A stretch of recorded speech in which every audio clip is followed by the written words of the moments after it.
السلام علیکم ورحمۃ اللہ وبرکاتہ۔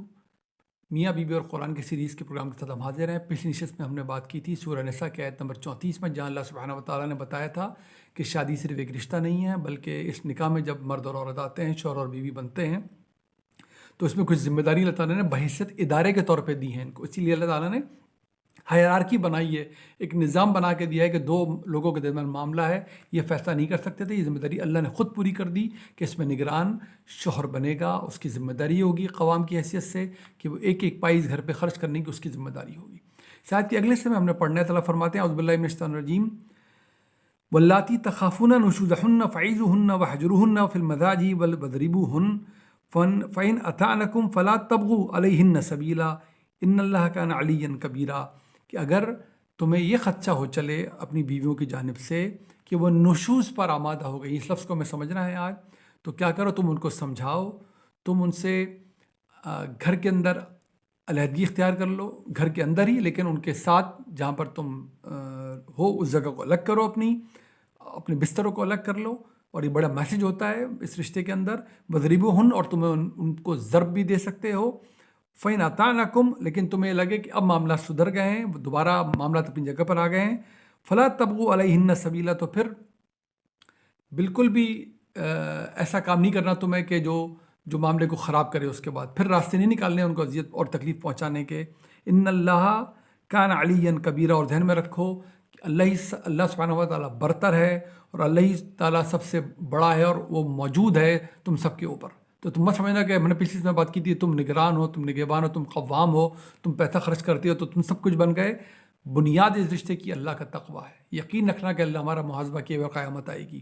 بنیاد اس رشتے کی خوش اسلوبی ہے، مودہ اور رحمہ ہے، جس سے چلنا چاہیے۔ لیکن اب لفظ آ گیا کہ اگر تمہیں نشوز کا خطرہ پیدا ہو جائے بیویوں کی طرف سے، ذہن میں رکھیں قرآن نے نشوز نہ صرف بیویوں کی طرف سے اللہ تعالیٰ نے بتایا ہے کہ نشوز بیویوں کی طرف سے ہو سکتا ہے، نشوز شوہروں کی طرف سے بھی ہو سکتا ہے، یہ بھی اللہ تعالیٰ نے بتایا۔ لہٰذا اس غلط فہمی میں بالکل نہ رہیں کہ نشوز کا مطلب عام گھریلو معاملات ہیں، یا نشوز کا مطلب یہ ہے کہ جو عام طور پہ ہمارے علماء بھی بیان کرتے ہیں، ہمارے خطبہ بیان کرتے ہوئے سنے جاتے ہیں کہ نشوز کا مطلب یہ ہے کہ آپ گھریلو معاملات پر بیوی کی سرزنش نہیں کر سکتے، اس کو ڈانٹ نہیں سکتے، سمجھا نہیں سکتے۔ ہاں اگر وہ نمازیں نہیں پڑھتی، اللہ کی عبادت نہیں کرتی، تو پھر آپ کر سکتے ہیں۔ بالکل بے سروپا باتیں ہیں دونوں۔ نشوز کا مطلب ہے، اللہ تعالیٰ نے بتا دیا، میں نے ادارہ بنایا ہے، اس کا ایک نگران بنایا ہے، نگران کی ذمہ داریاں لگائی ہیں، اس لیے اس کو نگران بنایا ہے، اور بیویوں کی بھی ذمہ داریاں۔ آپ غور کریں یہ کون سی ذمہ داریاں ہیں؟ یہ وہ ذمہ داریاں ہیں جو دو انسانوں کے درمیان رشتے میں نزاع کا باعث بن سکتی ہیں۔ باقی تمام معاملات اللہ تعالیٰ نے ان دونوں پہ چھوڑے ہیں۔ کون کس طرح زندگی گزارے گا، کس میں کیا صلاحیتیں موجود ہیں، یہ اس میں کھانا پکانا، چائے بنانا، عام گھریلو معاملات، یہ اس کا ذکر ہی نہیں ہے۔ یہ انسان خوب جانتے ہیں، دو دوست بھی ہوں تو جانتے ہیں، دو کھلاڑی بھی ہوں تو جانتے ہیں کہ بالنگ کس نے زیادہ اچھی کون کر سکتا ہے اور بیٹنگ کون اچھی کر سکتا ہے، دو کزنز بھی ہوں تو جانتے ہیں، دو دوست بھی ہوں تو جانتے ہیں کہ کس میں کتنی صلاحیت ہے، کس کو کیا کام آگے بڑھ کے کرنا چاہیے۔ جب یہ مودہ اور رحمہ سے ایک دوسرے کے ساتھ کام کریں گے تو یہ گھر کیسے چلے گا؟ ایک شخص اگر باہر کمانے نکلا ہوا ہے تو گھر کے امور کون انجام دے گا؟ دونوں اگر باہر کمانے نکلے ہوئے بامی مشورے سے تو پھر گھر کیسے چلے گا؟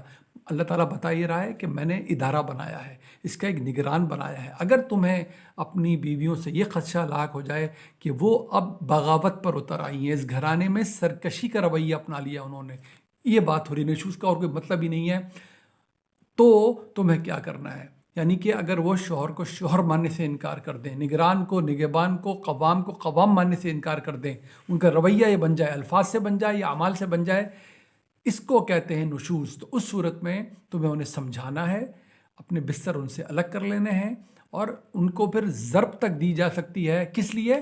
اصلاح حال کی خاطر، معاملے کو سدھارنے کی خاطر۔ یہ بات بہت غلط فہمی کا باعث بن جاتی ہے، مسلمانوں اور غیر مسلم پڑھے لکھے ذہن میں الجھن آ جاتی ہے کہ کوئی کسی پہ ہاتھ کیسے اٹھا سکتا ہے۔ ذہن میں رکھنے قانون دیا جاتا ہے، مقصد کو ذہن میں رکھ کے، اسی سے قانون مکمل سمجھ میں آتا ہے۔ اگر اللہ سبحانہ و تعالیٰ اس ادارے کو بنا رہے ہیں، جب پورا قرآن ہر جگہ سے پڑھ لیں گے، اس ادارے کو بچانا چاہتے ہیں، چلانا چاہتے ہیں، تو بتائیے یہاں پر ضرب کا کیا مطلب ہوگا؟ ضرب کا لفظ انگلی کسی کو ہلکے سے ٹچ کرنے سے لے کر اور جان لینے تک جو مارنا ہوتا ہے، اس میں ضرب کا لفظ استعمال ہو سکتا ہے۔ تو کون سی ضرب کی بات کی جا رہی ہوگی؟ جب رشتے کو بچانا ہو تو خدا نخواستہ کسی کا سر پھاڑنے کی بات کی جائے گی، جب رشتے کو بچانا ہو خدا نخواستہ کسی کے دانت توڑنے کی بات کی جائے گی، جب رشتے کو بچانا ہو تو خدا نخواستہ کسی کا خون بہانے کی بات کی جائے گی۔ جھنجھوڑ ڈالنا، کسی کو فزیکلی جھنجھوڑ ڈالنا بھی ضرب ہے۔ اسی لیے آپ کو روایتوں سے ملتا ہے، نبی وسلم کی روایتوں سے بتایا گیا کہ ضرب ایسی ہو جس سے نہ چوٹ لگے، نہ نشان لگے، نہ خون بہے. یہ سب کیوں بتایا جا رہی ہے؟ الگ سے ہدایت جاری نہیں کی جا رہی، یہ قرآن ہی بتا رہا ہے. اسی کی مزید توضیح کر دی نبی وسلم نے اپنی مہربانی سے. ورنہ یہ آیت بتا رہی ہے کہ اس کا مطلب رشتے کو بچانا ہے، رشتے کو توڑنا نہیں ہے. کوئی سر پھاڑ کے بھی کسی کا رشتہ بچتا ہے، کبھی کسی کو نقصان پہنچا کے بھی رشتہ بچ سکتا ہے. تو اگر ذہن میں مقصد ہے تو ضرب بالکل واضح طور پہ یہاں پر ہے کہ فزیکلی جھنجھوڑ ڈالنا، ایسا رویہ اختیار کرنا کہ بعض اوقات انسان کو کرنا پڑتا ہے فطری طور پہ کہ جی آنکھیں کھولو، اس گھر کو گھر سمجھو، اس رشتے کو رشتہ سمجھو، اللہ کو پہچانو، اس رشتے کو پہچانو.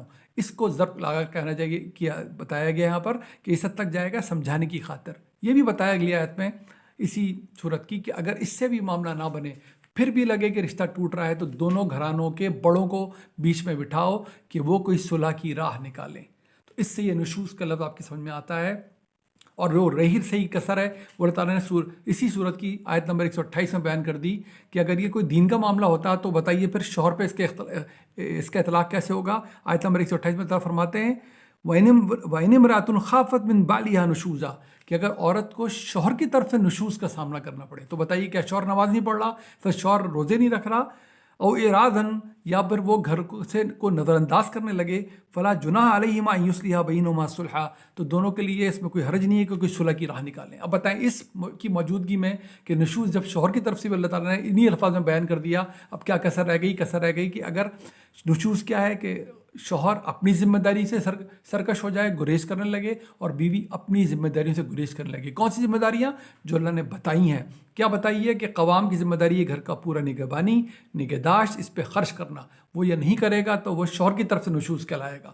اور بیوی اگر شوہر کو شوہر نہیں سمجھے گی، اس کی عزت حفاظت کا خیال نہیں کرے گی، اس رشتے کو حیثیت نہیں دے گی جو دینی ہے، تو وہ بیوی کی طرف سے نشوز کرائے گا. اس صورت میں اللہ تعالیٰ نے بتا دیا کہ شوہر کو چاہیے کہ اس کو سمجھائے، شوہر کو چاہیے اپنے بستر الگ کر لے اگر معاملہ تک جاتا ہے. ضرب ایسی جس سے جھنجھوڑ کر توجہ دلا دی جائے کہ اس رشتے کو پہچانو. پھر بھی بات نہیں بنتی تو بزرگوں کا رول، اور پھر اگر شوہر کی طرف سے ایسا ہونے لگے تو بیوی کو چاہیے کہ وہ صلح کی راہ نکالے. شوہر کو اللہ نے بتایا کہ تمہیں بالکل گریز نہیں کرنا چاہیے، اس گھر سے تمہیں قوام بنایا گیا تھا، تمہارا ہرگز رویہ کسی بھی وجہ سے ایسا نہیں ہونا چاہیے. ایک سے زیادہ شادیاں اگر کر لیں تو بھی تمہیں ایک بیوی کو لٹکا ہوا بیچ میں نہیں چھوڑنا. اور اگر بات پھر بھی علیحدگی تک آ جائے گی تو اللہ کے پاس بڑی وسعت ہے. تو امید ہے ہمیں لفظ نشوز کا مطلب سمجھیں گے. میں عرض کرتا ہوں، میں تو خود طالب علم ہوں، ہمارے جو خطبہ جو علماء اس کو دین کا رنگ دینے کی کوشش کرتے ہیں کہ جی بیوی کو صرف اس صورت میں آپ سے نشوز ہوگا جب وہ نماز روزے نہ رکھے. خدا کے لیے اس کی آیت نمبر 128 کو بھی پڑھیں سورہ نساء سے. جب نشوز مردوں کے لیے بھی استعمال ہوا ہے، شوہروں کے لیے، تو اس کا مطلب یہ ہے کہ گھر کا جو نظام اللہ نے بنایا ہے اس کی خلاف ورزی پہ یہ بولا جائے گا. نہ یہ چائے بنانا ہے، نہ یہ کھانا بنانا ہے، نہ کچھ بنانا ہے. اپنی اپنی صلاحیت و بروکار آئیں گی، خوش اسلوبی سے کے ساتھ آئیں گی، لیکن اگر سرکشی کا رویہ ہو بیوی کی جانب سے، اور اگر گریز کا اور قوام کی ذمہ داریاں پوری نہ کرنے کا رویہ ہو شوہر کی جانب سے، تو یہ نشوز اس کو کہتے ہیں. اور اس سے اللہ تعالیٰ نے تنبیہ فرمائی ہے کہ یہ نہیں ہونا چاہیے، اور اس گھرانے کو بچانے کی ہر ممکن کوشش کرنا چاہیے. دعا میں یاد رکھیے. السلام علیکم ورحمۃ اللہ وبرکاتہ.